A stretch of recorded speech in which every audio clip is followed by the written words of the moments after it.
All right, Suzanne is saying, can you walk us through what is known so far about what is happening in Iraq with al-Sadr? Okay, this is just happening. Okay, so first of all, we don't know. It's what is happening is still happening. So by the time this video gets out, a lot of other things might have happened. There was a marja in Iraq that just gave up on being a marja and basically told everybody to just follow Khamenei. Okay, I'm done. You just like, well, I mean, he's okay. Let me actually back to guys. Iraq is at the brink of civil war right now. Okay, and this is Iran's fault. And a lot of Iraqis have made their voices heard, and they don't want Iran to be controlling Iraq. Okay, it has been almost a year now. Okay, it's been like 10 months at least, I think, right? That Iran has had an election, and the Iraqi people are, with their votes, have been very clear that they do not want politicians in Iraq that are loyal to the mullahs in Tehran. Okay, and that's why the and I'm not talking about Sunnis or Kurds. Okay, I'm not talking about Iraqi Sunnis, Iraqi Kurds. Iraqi Shias themselves are also against Iran's influence in their government. And they have been very clear about this. Like all the Shia branches of the government of Iraq that is loyal to Tehran were destroyed. Like they were so crushed in the elections. It was a shock. And the main person that came out of all this election winning was Muqtada al-Sadr, right? And he got a whole bunch of seats, and the message was clear that, you know, we want Iraq to belong to Iraqis, not to Americans, and not to Iranians, right? And al-Sadr failed to form a government, partly because of his own failures, but a lot of it because of Iran did not accept the results of the elections. Like they forced their way in constantly with intimidation and political backstabbing and stuff. Like the vote of the people, the desires of Iraqi people is not being recognized. Okay, the Iranians are forcing them. They did not want to be pushed. Like they spent so much resources and money and lives and blood on turning Iraq into another province of Iran. Like they wanted to make Iraq Iran's. Like they wanted to do to Iraq what they did to Lebanon. Okay, and they wanted to do to al-Sadr what they did to Nasrallah in Hezbollah. Right? They wanted him to become like another Hezbollah for Iran. Okay, and al-Sadr was like no. So al-Sadr resisted this. Okay, al-Sadr resisted this, and al-Sadr at first he was like, because he's Shia and they're Shia, seemed like they're going to get along, but eventually al-Sadr turned into a resistance against Iranian influence, and that's why al-Sadr got so much votes. He got so much votes, and he became his party became the most voted one, and so he had the power. But then eventually, slowly, that power was taken away from him, and he kind of at some point he resigned, and he shouldn't have, and he kind of shot himself in the foot. But now he's completely so. Given that the people who are pro-Iranian, they don't let the Iraqis have their country and basically have their own self-determination and have their own politicians, a lot of pro-al-Sadr people are constantly, in the past couple of months, been protesting and going to the green zone. And so until recently, all these protests have been somewhat peaceful. Like it has been by force, but nobody died. Nobody died as far as I know. But now people are dying. Now I think 15 or 20 people just died, and things are escalating. And this is very scary because in Iraq, escalations like this are always at the brink of starting a civil war with fatalities in the hundreds of thousands. Like we're talking Iraq. Like if this thing, every time, like we saw what happened. We saw what happened during Saddam, the instability during then. We saw how many hundreds of thousands of people died when the United States entered Iraq. And we saw what happened how many people died when ISIS all of a sudden took over a lot part of Iraq. So instability in Iraq is the consequences of it is major, right? So if you cannot introduce political stability to Iraq, it's very scary. Like the cost people pay for not getting that political stability is greater than other places. So things are cracking right now, and if this crack spreads, people are afraid that we are going to have a decade-long devastation, just like Iraq usually has, right? And this is like I hope I'm exaggerating, right? Like I hope, but we have to be worried, right? Because of the history that Iraq has, and especially now, because now it's not like it used to be Sunni versus Shia, American versus Iraqi, or Iraqi versus Iranian, okay? But now the core that used to be stable, like Shias, now we have Shia versus Shia, okay? We have pro-Iranian Shia versus anti-Iranian Shia. And so for the first time, we're seeing an internal fight within the Shias, a fundamental. And the interesting thing about all of this is that Sistani is not speaking. Sistani is like not coming out and saying anything about this. So we're all, maybe while I'm saying this, something like things are happening as we speak. Like this is like very recent escalation. So we don't know what's going to happen. We're waiting to see if Sistani is going to say anything. It's weird that he hasn't. So what escalated, what started all of this was a certain manager coming out and saying that we all have to be loyal to Khamenei and his ilk, and that was apparently what caused al-Sadr to come out and saying that I'm going to step out of politics. Okay, and what al-Sadr is claiming is that this Marjas was forced to say this. Like this is not something he would say himself. And I think it seems to al-Sadr that no matter how much they try to reduce the influence of Iran into Iraq, it seems like they can't, right? We have to remember, they keep acting like, they say like, oh, we want both Americans and Iranians out of Iraq, okay? But saying we want Americans out of Iraq, Americans are going to leave Iraq at some point, okay? They don't want to stay there forever. But the Iranians, they're always there. They're your neighbor, okay? So Iraqis want to leave. Sorry, Americans want to leave, but Iranians don't want to leave. So the issue is not the Americans mostly. The issue is the Iranians, okay? The presence of Americans is constantly decreasing, and every time they come back, they're forced to come back because they don't want to come back. But the presence of Iranians is constantly constantly increasing. That they keep trying to get into Iraq.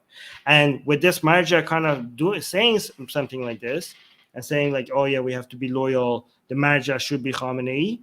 So they were like, okay, that's it. I'm giving up. I'm stepping out of politics completely. Okay. To be fair, he had done this before and he came back to politics. So a lot of people think that this is kind of like a same as before. This is just a tactic that he's using. But they said something is different about this time. I forgot what they said about this time. Because last time he said he's out of politics and he's never coming back. He came back again. This time he said he's out of politics and he's never coming back. They're taking this one more seriously for a reason, and I forgot what the reason is. So I'm sorry. Yeah, I forgot what the reason is. But this might be just a way for him, because now people who support him are now back in the streets, are protesting, and this time is escalating. People are dying. People are being killed, and military people are being directly targeted and attacked. So this is a major escalation. And by the time, I don't know if this is cut and come out, you probably have a lot more updates than what I've said here. But yeah, I'm going to be watching this. Yes, Susanna is saying, damn, it's bleak. Yeah, it's actually very dangerous. Like this could escalate into political instability in Iraq is so dangerous, right? If this is a country that needs a government ASAP, and they've been waiting like 10 months, 11 months now, I think, and they have gotten nothing. Iraqi people deserve so much more than this. D is saying, what are they dying from? Opposition protesters are trampling and such. I actually don't know. I think people are actually shooting at each other. There was like at least one mention of an RPG. And let me see. Iraq. You just look Iraq news. Okay, let's look at this.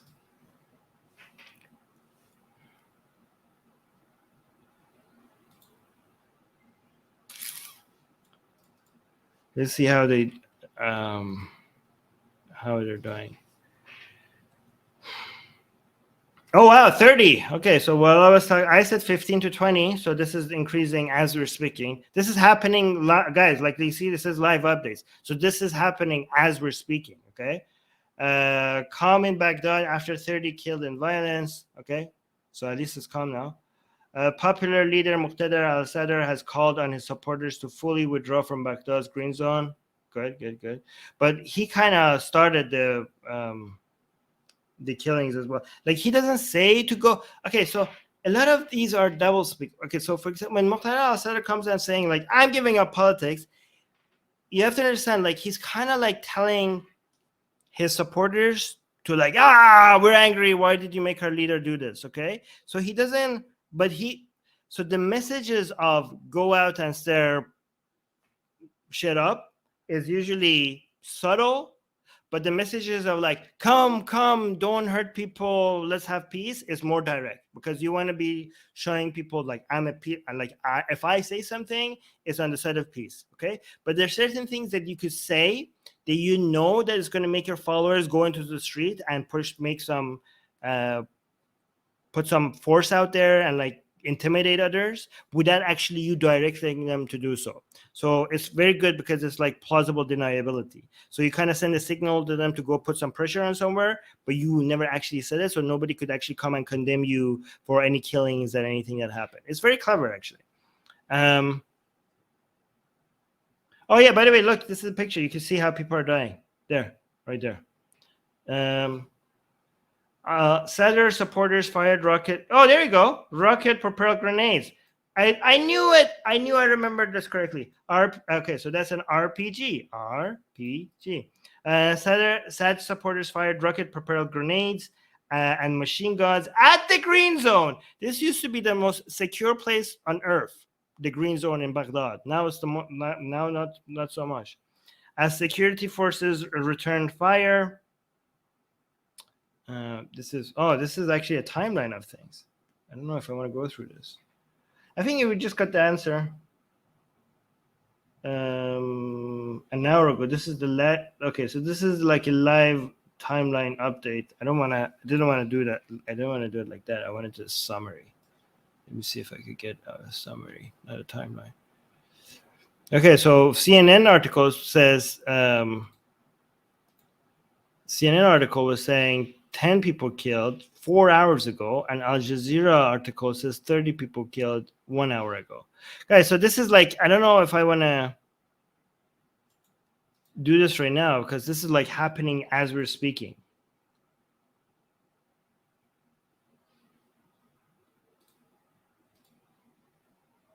So these are some of the people who died.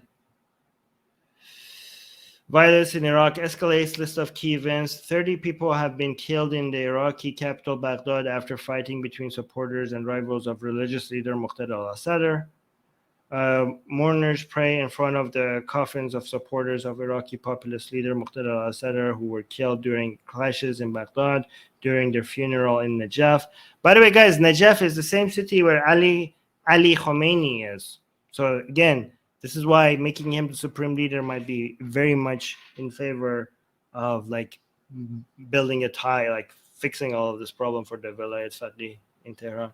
30 people have been killed in fighting in Iraq between rival Shia militias as well as the Iraqi security forces. Did I say Ali Khomeini, right? Ali Khomeini, not Ali Khamenei. Okay, so Ali Khomeini is in Najaf, not Ali Khamenei is in Tehran. Between rival Shias militia as well as the Iraqi security forces after the powerful religious leader Muqtada al-Sadr claimed that he was withdrawing from politics. Nobody is believing this claim, by the way. I'm not saying I believe it or not, but I'm just saying this I'm withdrawing from politics seemed to be just like, yeah, I get angry. My supporters get angry. I think that's what the message was. Al-Sadr's announcement on Monday led to his supporters converging on sites in Baghdad's fortified green zone this fortified green zone, I thought it was way more fortified than this. Like in the past month, people are just walking in and out and shooting and like anything they like. I thought this place was there's no way that you could penetrate this place. Like, apparently not. Where they stormed the Republican palace where the government is based. Oh, by the way, guys, they swam in the swimming pool. They pulled Sri Lanka. They actually went and swim in the president's swimming pool in the green zone. Let me see if I can find the picture for that.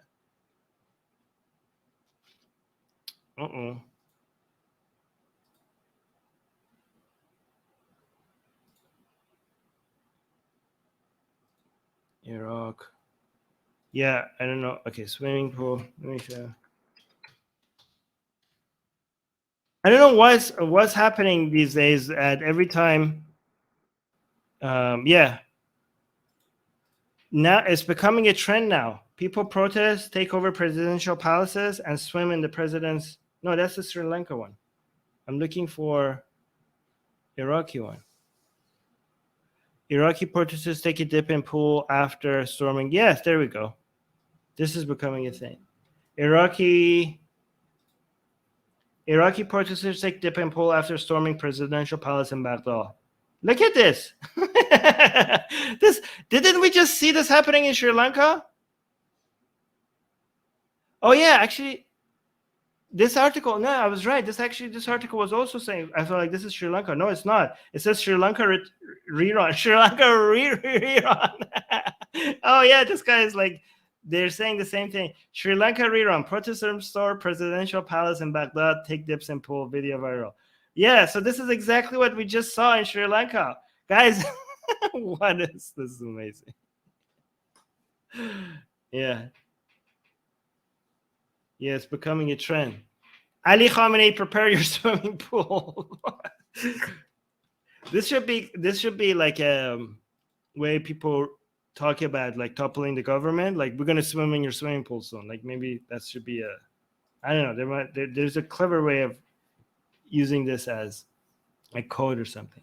They also confronted supporters of the rivals, the Iran-backed Coordination Framework Alliance, leading to fighting between the two groups. Okay, cool. Anyways. All right, I don't want to read the rest of this. If you'd like to send me your questions for me to answer during our Q&As, become a patron. If you would like to have a discussion with me live on air at the end of the Q&As, become a YouTube member. Link to both is in the description. Thank you for your support.